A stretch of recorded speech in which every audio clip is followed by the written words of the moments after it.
అందరికీ praise the lord. ప్రభు అయినటువంటి యేసుక్రీస్తు నామంలో నా యొక్క కృతజ్ఞతలు మీకు తెలియజేసుకుంటున్నాను. అయితే నేను ఒక చిన్న మాట ఈ దినం చెప్పాలని ఆశపడుతున్నాను. మన జీవితంలో చిన్న చిన్న విషయాలు ఏవైతే జరుగుతూ ఉంటాయో అవి మనం మర్చిపోతూ ఉంటాము. ఇంకా మన లక్ష్యం ఏంటంటే పెద్ద విషయాల వైపు మనం ఎదురు చూస్తూ ఉంటాం, పెద్ద విషయాల వైపు మనం మొగ్గు చూపుతూ ఉంటాం. అయితే మనం పుట్టినది మొదలుకొని చనిపోయేంత వరకు మనకు ఉన్న సమయం చాలా తక్కువ. మరి ఈ తక్కువ సమయంలో ఎక్కువ సమయం మన స్వార్థం కోసమే జీవిస్తూ ఉంటాము.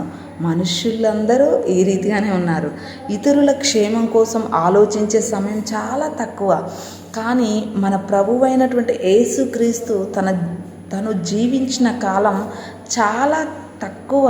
మరి ఆ తక్కువ సమయంలోనే రోగులను బాగు చేశాడు, దయ్యాలు పట్టిన వారిని విడిపించాడు, తప్పిపోయిన వారిని తిరిగి తన వారి దగ్గరకు చేర్చి ఉన్నాడు, చనిపోయిన వారిని లేపాడు.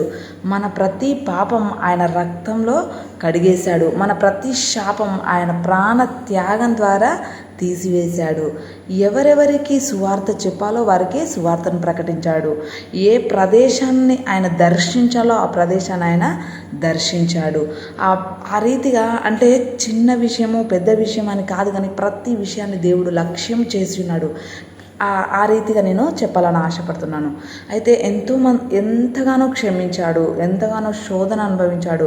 మరి ప్రభువులా మనం ఎందుకు బ్రతకకూడదు? ఒక్కసారి ఆలోచిద్దాం. నిజంగా ఇతరుల క్షేమ సౌకర్యాల గురించి ప్రభువు జీవితం ధారపోశాడు. మరి మీరు ఇతరుల క్షేమ సౌకర్యాల గురించి బ్రతికి చూపించాలి. అప్పుడే ఇరుగు పొరుగు వారి నుండి శాంతి మొదలవుతుంది.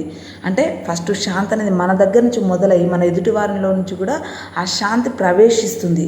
కాబట్టి ఆ యొక్క శాంతి, ఆ యొక్క సమైక్యమైనటువంటి మనస్సు ప్రవేశిస్తుంది అన్నమాట. అలాగా మన దేశమంతా కాబట్టి మనం ఏ శాంతిని అయితే మనం వ్యక్తపరుస్తామో అదే శాంతి మన ఎదుటి వ్యక్తుల ద్వారా కూడా ఆ శాంతి అనేది విస్తరింపబడుతుంది. కాబట్టి మనము, మన కుటుంబము, గ్రామము, దేశము, ప్రపంచమంతా కూడా శాంతి వెదజల్లబడుతుంది. Thank you Lord, thank you Jesus. నిజంగా అయితే ఒక్కసారి దేవుడు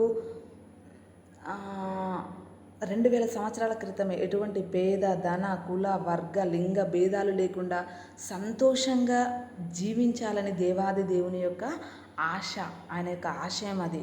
కాబట్టి అది 2000 సంవత్సరాల క్రితమే ఈ రీతిగా ఉండాలని ఆయన ప్రకటించి ఉన్నాడు. కాబట్టి మనం అటువంటి జీవితం జీవించినప్పుడు ఏ యొక్క దేశము, ఏ ప్రపంచవ్యాప్తంగా కూడా యుద్ధాలు జరగవు.